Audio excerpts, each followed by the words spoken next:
First ever factory outlet Mukunda jewelleries Kukatpally Khammam Kothapet Somajiguda Hanumakonda and Suchitra.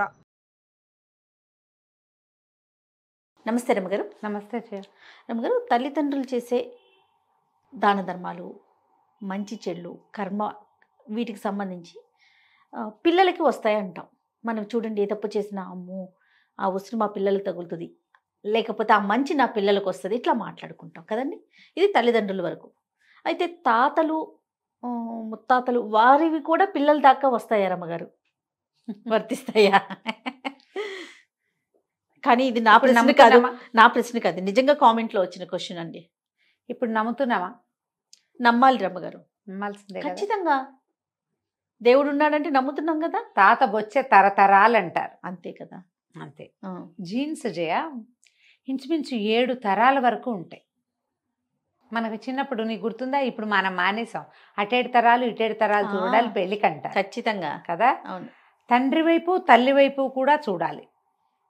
ఆ చాలు వస్తుంది, ఆ పోలిక వస్తుంది, ఆ విధాన ప్యాటర్న్ ఫాలో అవుతుంది. జీన్ ప్యాటర్న్ ఫాలో అవుతాం. అవును, జీన్ ప్యాటర్న్ ఫాలో అవ్వబడుతుంది.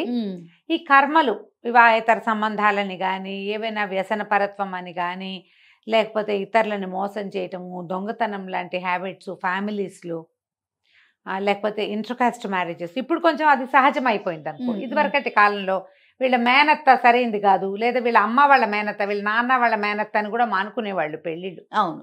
పింతల్లికి ఏదో ప్రాబ్లం ఉంది, ఇలాంటివి చెప్పుకునేవాళ్ళు. పాత పద్ధతిలో ఉండేది. ఇప్పుడు మనం ఏంటంటే వ్యక్తిని చూసి వివాహం చేసుకునే పరిస్థితిలోకి వచ్చాం. అంతే.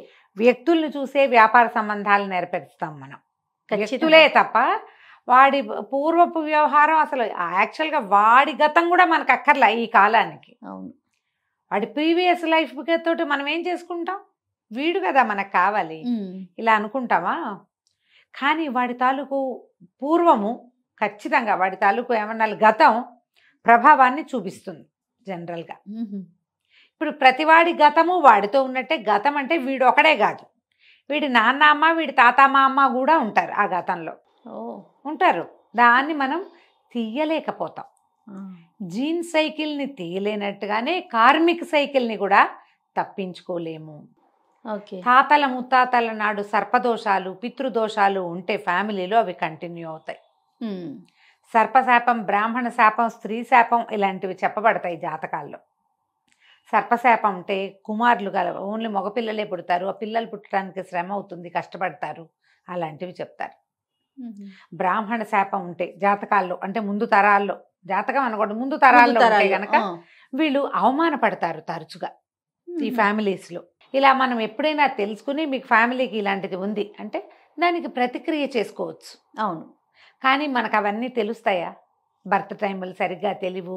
ఒకవేళ టైం తెలిసినా, మనకు అన్నీ అర్థమైనా, ఇది ఏదన్నా ప్రాబ్లం ఉంది, ఇందులో ఈ వ్యవహారంలో ముందుదేదో మనకు వెనకాల పడుతోంది అని అనిపించినప్పుడు మనం ఎవరిని అప్రోచ్ అవుతామో వాళ్ళు సరైన వాళ్ళు కావాలి. ఇక్కడ రాసు రావాలి. దాన్ని కూడా మంచి మిత్రుడు రావటం, మంచి గురువు దొరకటం, మంచి వైద్యుడు, స్నేహితుడు, గురువు, మిత్రుడు, డాక్టరు, దీంతో పాటుగా మంచి జ్యోతిష్యుడు, ఇది కూడా రాసుకు రావాలి చేయ. అవునండి. వాళ్ళ చేతులు పడి మోసపోతారు, మిస్లీడ్ అయిపోతారు చాలామంది పాపం. ఆ జ్యోతిష్యుడు కూడా వీళ్ళ జాతకంలో రాయబడి ఉంటాడు, సరైన వాడు. లేకపోతే మోసగింపబడాలి అని రాసుకొచ్చాడు అనుకో, అది వైద్యుడి చేత మన కర్మగాలి. వైద్యుడితోటి మోసగింపబడచ్చు, మిత్రుడితోటి మోసగింపబడచ్చు, గురువుతోటి, జ్యోతిష్యుడితోటి, ఎవరో ఒకళ్ళతో మోసగింపబడతారు. ఇవన్నీ రాసు రావాల్సిందే, అంతేగా, ముందు నుంచి తెచ్చుకోవాలి. సాధారణంగా మనకు ఒక పాఠం ఈ కర్మ సిద్ధాంతపు లెక్కల్లో ఏం చెప్తారంటే, మనం ఎవరికి రుణపడి ఉంటామో, లేదా ఎవరు మనతో తీవ్రమైన రుణాలు కలిగి ఉంటారో వాళ్ళు మన ఇంట్లో సంతానంగా పుడతారు. మనము రుణపడి ఉన్న పిల్లలేమో బాగా మన డబ్బంతా, మన సేవంతా తీసుకుంటారు. మనకే రుణపడి ఉన్న పిల్లలేమో మనకే సేవిస్తారు, మన్నే సేవిస్తారు. ఏదో పిల్లలకి సాధారణంగా చేయించుకోవాల్సిన క్రియలు మాత్రమే చేయించుకుని తర్వాత వాళ్ళ డబ్బు, వాళ్ళ సర్వీసు అంతా పేరెంట్స్కి ఇస్తారు. ఇందులో తటస్థులు ఉంటారు కొంతమంది. వాళ్ళకి ఏదో ఒక ఇచ్చిపుచ్చుకునేది ఉంటుంది ముందు జన్మల్లో. వివాహాలు అయ్యేదాకా లేదా సంపాదన వచ్చాక బయటకు వెళ్ళిపోతారు. ఇక అమ్మా నాన్నతో సంబంధ బాంధవ్యాలే ఉండవు. ఉమ్. అంటి ముట్టని కొడుకుల్ని మనం ఎన్ని వేల మందిని చూస్తామమ్మా చూస్తున్నామండి ఈ రోజుల్లో. కదా. ఈ రోజుల్లో ఇప్పుడంటే ఫారిన్ వెళ్ళిపోతున్నారు.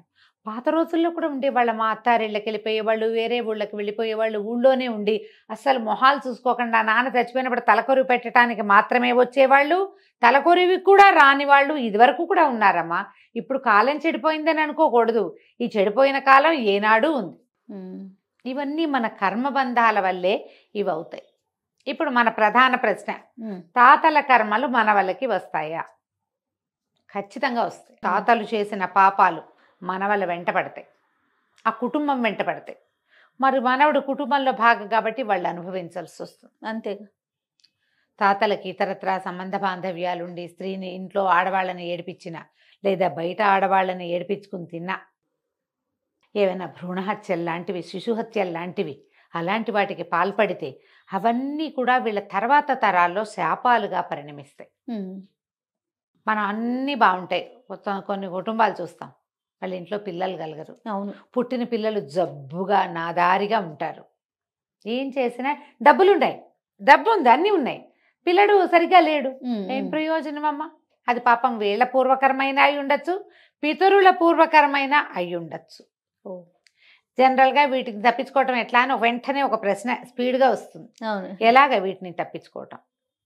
ఒకవేళ ముందు తరాల్లో మీకు దోషాలు జరిగినాయి అని ఎవరైనా మహానుభావుడు జాతకం చూసి చెప్తే దానికి పరిహారం రకరకాల పద్ధతులు ఉన్నాయి చేయ. ఉమ్. జ్యోతిష్యుడు సరైన వాడయ్యి, నిజంగా దైవజనుడు, దైవజ్ఞుడు, భగవంతుడికి సంబంధించిన వాడే అయి ఉంటే కనుక దైవజ్ఞుడే మనకు తెలిసిన వాడు. ఇప్పుడు జ్యోతిష్యుడు వేరు, దైవజ్ఞత వేరు. అంతే. ఊరికే చదవటం కాదు, నీ బాలిటి దైవంగా పరిణమించే వాళ్ళు ఉంటారు. నారాయణ బలిని అలాంటి కొన్ని ప్రత్యేకమైన విధానాలు ఉన్నాయి. ఉహు. మన పూర్వలను ముందు తరాల వాళ్ళ వల్ల మరణించి ఎవరైనా మరణిస్తే గనక వాళ్ళకి ఏ క్రియలు జరగకపోవటం,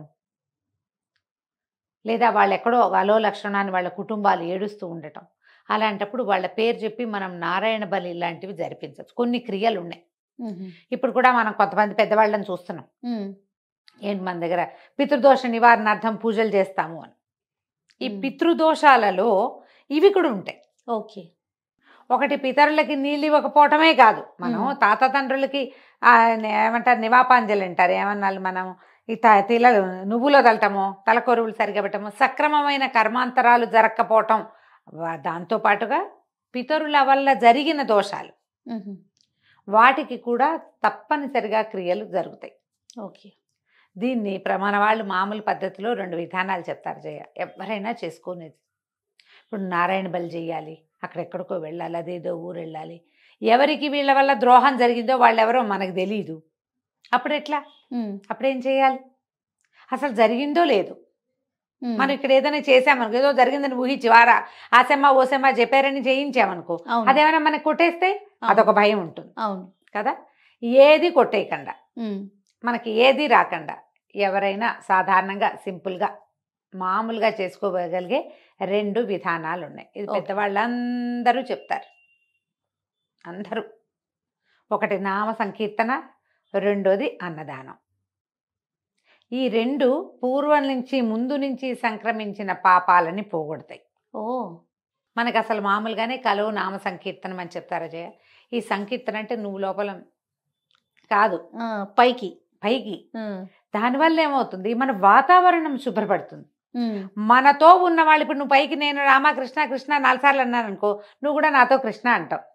రోజుకి నేను 10 సార్లు అంటాను, నువ్వు 2 సార్లు అయినా అంటున్నావా నాతోటి? ఖచ్చితంగా అంటావు, గ్యారంటీగా అంటారు.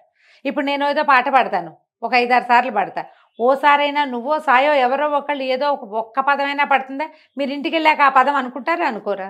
సినిమా పాట వెంబడపడదు మనది, అది మన వెనకాల పడుతుంది. ఎలా పడుతుంది? అది మన వినికిడి. ఆ వినికిడి మనసులోకి వెళ్ళటం, చెవుల ద్వారా అది మనసులోకి వెళ్ళి మళ్ళీ మళ్ళీ రీకలెక్ట్ అవుతూ ఉంటుంది. అందుకని నామ సంకీర్తన మంచిది. అది మన పూర్వపు పాపాలని, మన ముందు తరాల్లో ఉన్న పాపాలని తగ్గిస్తుంది, పోగొట్టేస్తుందని కాదు, కానీ తగ్గిస్తుంది. తగ్గించి దాని ఇంపాక్ట్ మన మీద నుంచి కొంత తీసేస్తుంది. కొన్ని గ్రహాలు శాంతిస్తాయి, వాతావరణం కొంత పవిత్రం అవుతుంది, ప్రజలకి మన పట్ల ఉన్న అవగాహన మంచిదిగా అవుతుంది. బెటర్ పార్ట్ చూపిస్తా ఉన్నాం. బెస్ట్ పార్ట్ ఎప్పుడు కూడా మనం బెస్ట్ పార్టే కదా చూపిస్తాం. అంతేగా ఈ నామ సంకీర్తన వల్ల బెస్ట్ పార్ట్ ఎక్కువగా చూపించబడుతుంది. ఓకే. దానివల్ల మీ ముఖంలోకి కళ వస్తుంది, దైవ కళ. ప్రజలు నిన్ను రిసీవ్ చేసుకునే విధానం మారుతుంది. అందుకని నామ సంకీర్తన ప్రాక్టీస్ పెట్టుకోండి తప్పకుండా. మీరు కూర్చునేటప్పుడు, లేచేటప్పుడు ఎప్పుడు కూడా ఏదో కృష్ణ, నారాయణ, గోవింద, వాసుదేవ, జనార్దన, మధుసూదన, మీకు ఏ పేరు ఇష్టమైతే అది ఆ పేరు తలుచుకోండి. రామ. అన్నిటికంటే ఎక్కువ తరింపజేసేది రామనామమే. అంతే. మంచి పదం అనుకోండి. ఎవరినైనా తిట్టేటప్పుడు కూడా ఇలాంటివే మంచి పేర్లతోటే తిట్టండి. వాళ్ళమ్మ, వాళ్ళ నాన్న, వాళ్ళ అక్కయ్య, వాళ్ళందరినీ గుర్తు చేసుకోకండి. వాటి వల్ల పాపాలు తప్పిస్తే మీకు పుణ్యం రాదు. అదే ఓ నీ కృష్ణ అంటే ఏం కృష్ణుడివి రా నువ్వు, ఇలా చేస్తున్నావు. 2 సార్లు వస్తాడు కృష్ణుడు. అదే వాడు బంగారు కొండ అయిపోతాడు కొన్నాళ్ళకి. బాగుంది. పొరపాటును కూడా వేరే వేరే పదాలు వాడకండి, ఇలా వాడండి. కొత్త తిట్లు అంతే. రెండోది అన్నదానం. అన్నం తిన్న ప్రతివాడు వాడికి లోపల ఆత్మారాముడు శాంతిస్తాడు. ఆ శాంతే మనకు కావాలి. వాడు అన్నదాత సుఖీభవ నిన్ను దీవించక్కర్లా, దీవిస్తే ప్లస్, దీవించకపోయినా ప్లస్సే. వాడి లోపల అగ్నిహోత్రుడు శాంతించాడు మనం పెట్టిన అన్నంతో అంటే వాడి లోపల సబ్కాన్షియస్లోనే ఒక సెంటెన్స్, వీళ్ళకి అన్నం పెట్టారా బాబు, వీళ్ళెవరో దొరికారు మనకి. అవును. అది మనకి ప్లస్ అండ్ బ్లిస్. రైట్. ఎప్పుడు బ్లెస్సింగ్గానే ఉంటుంది అది. ఈ రెండింటిని కనుక మనం ప్రాక్టీస్లో పెట్టుకుంటే చాలా సమస్యల్ని మనం తగ్గించుకోగలుగుతాం. అది జాతకరీత్యా కావచ్చు, ముందు తరాల్లో సమస్యలు కావచ్చు, మన తాతలు నిజంగానే తెలిసి చేసిన తప్పులో, పాపాలో, పొరపాట్లో, కొన్ని చేయకూడని పనిలో, ఆ సమయంలో పాపం వారి జీవితానికి అవే అవసరం కూడా అయ్యి ఉండొచ్చు, చెప్పలేకపోతాం. అవసరానికి చేసేవి కూడా కొన్ని ఉంటాయి కదా, అలాంటిది ఏదైనా కూడా అయ్యి ఉండొచ్చు. అయినా దాని ఇంపాక్ట్ లేకుండా ఉండదు కదా. తెలిసి ముట్టుకున్నా తెలియక ముట్టుకున్నా లిప్పు కాలే తీరుతుంది అంతే. పాపము, పొరపాటు, ఇతరులని బాధించటము అవి మన వెంబడి పడిపోతాయి. ఆ వెంట పడకుండా ఉండాలంటే మీరు ఇది పడండి, ఈ పని చేయండి. దీనికి ఎవరి సలహా సంప్రదింపు అక్కర్లా. ఇప్పుడు మీరు ఎవరికైనా అన్నం పెడితే మా తాత తప్పు చేశాడు కాబట్టి పెట్టాను అనుకోకర్లా, మీరు పెట్టడం అలవాటు చేసుకోండి. అది ఎలాగో ప్లస్సేగా మనకి. అవును. ముందు తరాల్లో ఏదో అయ్యే చెయ్యాలని కాదు, అవ్వకపోయినా ఇవి చెయ్యొచ్చు, అయింది ఏదైనా ఉంటే ఇది కడిగేస్తుంది.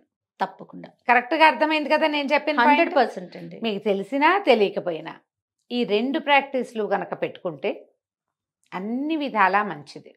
తప్పకుండా రమగారు. నమస్తే.